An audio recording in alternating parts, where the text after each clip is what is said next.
நல்லவை கேட்போம் நமது சேனலில் பகவான் கிருஷ்ணன் அக்ரூரருக்கு காண்பித்ததான அந்த சேவையை பற்றி கேட்போம். சதுர்முக பிரம்மா கிருஷ்ணனை சத்தியலோகத்திற்கு வரவழைக்க வேண்டும் என்பதற்காக மாடுகளையும் கன்றுகளையும் கோப சிறுவர்களையும் அழைத்து கொண்டு தன்னுடைய லோகத்தில் மறைத்து வைத்திருந்தார். ஆனால் ரொம்ப நேரமாகியும் கிருஷ்ணன் வராதது கண்டு சாயங்காலம் ஆகிவிட்டது என்று அவர் வந்து பார்க்கும் பொழுது கிருஷ்ணன், கோப சிறுவர்கள், மாடுகள், கன்றுகள் எல்லாம் அப்படியே இருந்தன. அதனால் பிரம்மாவிற்கு ஒரு பெரிய மயக்கமே வந்துவிட்டது. பிரம்மலோகத்திலும் இருக்கிறது, இங்கேயும் இருக்கிறது, எப்படி என்று நினைத்து நாம் தவறு செய்து விட்டோம் என்று உணர்ந்து கிருஷ்ணனிடம் வந்து என்னை மன்னிக்க வேண்டும் என்று சரணாகதி பண்ணுகிறார், மன்னிப்பு கேட்கிறார் சதுர்முக பிரம்மா. பிறகு சிறுவர்கள், கோபிகைகள், மாடு கன்றுகள் எல்லாவற்றையும் திருப்பி அனுப்புகிறார் சதுர்முக பிரம்மா. அந்த மாடு கன்றுகள் எல்லாம் சத்தியலோகத்தில் இருந்தது தெரியாமல் எப்பொழுதும் கண்ணனுடனேயே வந்திருப்பது போல புறப்பட்டு வருகிறார்கள். இங்கே இருக்கக்கூடிய மாடுகள் கன்றுகள் எல்லாம் மறைந்தன கிருஷ்ணனுடைய அனுக்கிரகத்தினால். சதுர்முக பிரம்மாவுக்கு மனதில் மிகவும் வருத்தம்.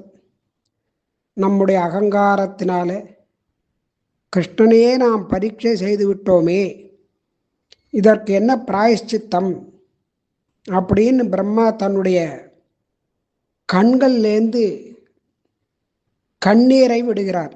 அது தாரை தாரையாக வருது அந்த கண்ணீர். அந்த கண் ஜலமானது ஒரு குளமாக தேங்கி விடுகிறது. அதுக்கு பிரம்மகுண்டம் அப்படின்னு பேர். அந்த பிரம்மகுண்டத்தில் ஜலம் எப்பவும் இருக்கும். அந்த இடத்துல பிரம்மா பல வருஷ காலம் தபஸ் பண்ணி அந்த தவறுக்கான பிராயஷ்சித்தத்தையும் தேடிண்டு அது முடிந்தவுடனே அன்று இரவு ராசலீலையில் கண்ணனுடன் ஈடுபட்டு நடனம் ஆடுகிறார், சந்தோஷப்படுகிறார். இந்த பிருந்தாவனத்தில் பாணிகாட் என்பதான ஒரு இடம் உண்டு. அது மதுராவுக்கு முன்பாக இருக்கக்கூடியது. அங்கே யமுனை நதி வேகமாக ஓடுறது. அந்த யமுனை நதிக்கு மறுகரையில் துர்வாச முனிவருடைய ஆசிரமம் இருக்குது. ராதை தன்னுடைய தோழிகளுடன் அந்த யமுனையை கடந்து துர்வாசருடைய ஆசிரமத்துக்கு போகணும் அப்படின்னு அந்த யமுனை நதியின் இடத்துல வழி விடுமாறு கேட்குறார். எனக்கு வழியை விடு அப்படின்னு. அப்பொழுது அந்த யமுனை வழி கொடுக்கவில்லை. உடனே ராதை கண்ணனை பிரார்த்தித்து கொண்டு, நீ ஒரு நைஷ்டிக பிரம்மச்சாரியாக இருந்தால் இந்த யமுனையானது எனக்கு வழிவிடட்டும் என்று கூறுகிறாள். உடனே யமுனையும் வழிவிடுகிறது. இதே போலதான் உத்தரையின் கர்ப்பத்தில் இருக்கக்கூடிய அந்த குழந்தை அஸ்வத்தாமனுடைய அபாண்டவ அஸ்திரத்தினால கறிக்கட்டையாயிடுறது. அதுக்கு பிராணன் வரணும் அப்படிங்கிறதுக்காக உத்தரை என்ன பண்ணுறா, அதுக்கு எந்த துன்பமும் வரக்கூடாது, நல்லபடியாக அது பிறக்கணும் அப்படிங்கிறதுக்காக கிருஷ்ணனை நினச்சி ஒரு சரணாகதியை பண்ணுறார். அது கறிக்கட்டையாக வந்து பிறக்கிறது. உடனே அந்த குழந்தைய கிருஷ்ணன் கையில் எடுத்துண்டு, நான் ஒரு நைஷ்டிக பிரம்மச்சாரியாக இருப்பது உண்மையானால் இந்த குழந்தை உயிர் பெறட்டும் அப்படின்னு சொல்கிறான். உடனே அதுக்கு உயிர் வந்துடுறது. இப்படி பரீட்சை பண்ணி பிறந்ததுனால அதுக்கு பரீட்சித்து மகாராஜா அப்படின்னு பேர். இப்படி ராதை சொன்ன உடனே யமுனை வழிவிட்டது.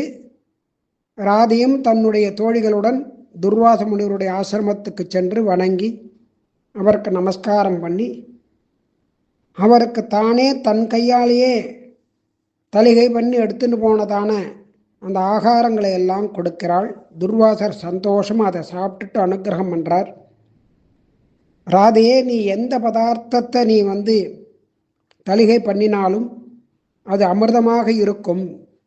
அதை சாப்பிடுவர்கள் உண்பவர்கள் அவர்களுக்கு எந்த நோயும் வராமல் தீர்க்கமான ஆயுளுடன் இருப்பார்கள். அமிர்தம் போல் சுவையாக இருக்கும் எப்பொழுதுன்னு ஒரு வரத்தை கொடுக்கிறார் துர்வாச முனிவர். அதனால்தான் யசோதை பிராட்டியும் ராதையே கண்ணனுக்கு அமுது படைக்குமாறு கூறுவாள் எப்பொழுதுமே. இப்படி பிருந்தாவனத்தில் பல லீலைகள். ஒரு சமயம் கண்ணன் என்ன பண்ணான் அப்படின்னு கேட்டால், அசோகவனம் அப்படிங்கிறதான ஒரு வனத்துக்கு போனான். தன்னுடைய தோழர்களை எல்லாரையும் அழிச்சுட்டு போனான். இந்த அசோகவனத்தில் அந்த காட்டில் ரிஷிகள்லாம் தபஸ் பண்ணிட்டு இருந்தா, யாகங்கள்லாம் பண்ணிட்டு இருந்தா.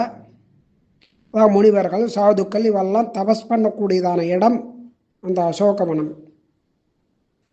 கண்ணன் தன்னுடைய சகாக்களுடன் அங்கே போனால் மாடு மேய்ச்சின்னு வந்தால். அந்த பிருந்தாவனத்துக்கு போனால், அந்த பிருந்தாவனத்தில் ரொம்ப தூரம் அது அசோகவனங்கிறது. அங்கே போயிட்டான்.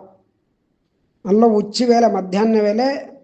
எல்லாம் கூட வந்த தோழர்கள்லாம் பசிக்கிறது ஆகாரம் கூட ஏதாவது ஏற்பாடு பண்ணு கண்ணா அப்படின்னு கேட்குறான்.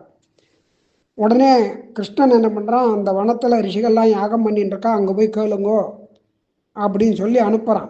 அந்த யாகசாலைக்கு போன உடனே இவெல்லாம் அந்த ரிஷிகள் இடத்துல கேட்குறான். ஆனால் அந்த ரிஷிகள்லாம் இவளை பார்த்துட்டு காதலை விடாது போல் பேசாமல் இருந்துடுறான்.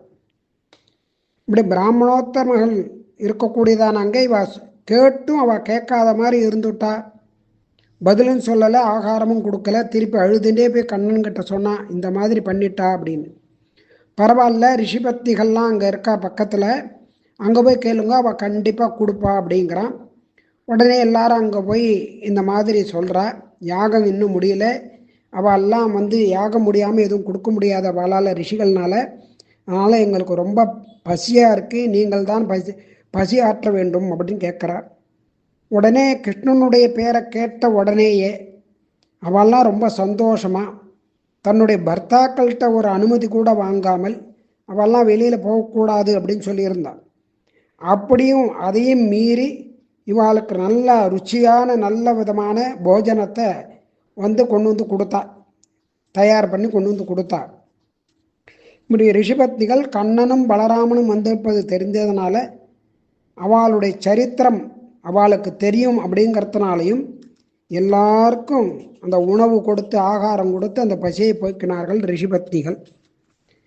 இப்போ ரிஷிகளுடைய உத்தரவு மீறி கண்ணனுடைய பசியை இவெல்லாம் போக்கினத்தினால கண்ணன் என்ன பண்ணுறான், ரொம்ப மனம் குளிர்ந்து அவளுக்கு கிடைக்காததான மோட்ச பிராப்தியை அனுகிரகம் பண்ணுறான். கிடைத்திற்கு அரிதான மோட்ச பிராப்தியை கொடுக்குறான். ஏன்னா பசியை போக்கியிருக்கா அப்படின்னு அந்த மாதிரி கொடுத்துருக்கான். அவள் இந்த யாகத்துக்காக எல்லாத்தையும் தியாகம் பண்ணிட்டு போயிருக்கக்கூடியதான அந்த ரிஷிகள் அவள் திருப்பி பத்னிமார்களை கோபப்படக்கூடாது, கோச்சிக்கக்கூடாது அப்படிங்கிறதான ஒரு அனுகிரகத்தையும் பண்ணினான் கிருஷ்ணன். இப்படி இந்த தேச காலம் அப்படிங்கிறத பலவிதமான திரவியம், மந்திரம், தந்திரம், ரித்விக், அக்னி தேவதைகள், எஜமானன், கரது, தர்மம் எல்லாமே யாரோடைய வடிவமோ அந்த பகவானுடைய வடிவம். அந்த யோகீஸ்வரனான ஈஸ்வரன் மகாவிஷ்ணுவான அந்த பகவானே நேரில் எனக்கு பசிக்கிறது அப்படின்னு கேட்கும்போது அவனுக்கு அந்த ஆகாரத்தை கொடுக்கறத விட வேற என்ன அப்படின்னு சொல்லி அந்த ரிஷிகளுக்கு தெரியாததான அவளுக்கு மதி மயங்கெடுத்து அவளுக்கு தெரியல. ஆனால் நம்மளுடைய தர்மபக்திகள்லாம் பண்ணாலே இப்படி பகவான் இடத்துல ஹரியின் இடத்துல ஒரு நிச்சலமான பக்தி அவளுக்கு கிடைச்சிதே அப்படின்னு ஒரு அகண்டமான அந்த புத்தி ஞானமுடைவளான அவளை பார்த்து அவெல்லாம் அவள் வெக்கப்பட்டுண்டா, அதே சமயத்தில் சந்தோஷப்பட்டுண்டாளாம். அதனால் கண்ணன் அந்த யஜ்ஞ பத்னிகளுக்கு மோட்சத்தை கொடுத்தான். அதனால் துவாபர யுகத்தில் அசோகவனம் அப்படின்னு அழைக்கக்கூடியதான ஒரு இடம் உண்டு. இப்படி கண்ணன் அனுக்கிரகம் பண்ணியிருக்கான். இந்த கண்ணனை வதம் பண்ணணும் அப்படின்ட்டு பலவிதமான அரக்கர்கள் அரக்கிகள் எல்லாரையும் ஏவி விட்டான் கம்சன். ஆனால் எதுவும் பண்ண முடியல. அதனால் அந்த கண்ணனே இங்கே வரவழைச்சு அவனை கொன்னுடணும்னு ஒரு தீர்மானம் பண்ணுறான். அதுக்கு நம்பிக்கையான ஒருத்தரை அனுப்பணும் அப்படின்னு யோசிக்கும் பொழுது அங்கே அக்ரூரர் அப்படிங்கிறதான மந்திரி அவரை அனுப்புகிறான். ஏன்னா அக்ரூரர் சொன்னாதான் நந்தகோபர் அனுப்புவார், நம்புவார், கிருஷ்ணனும் நம்புவான்.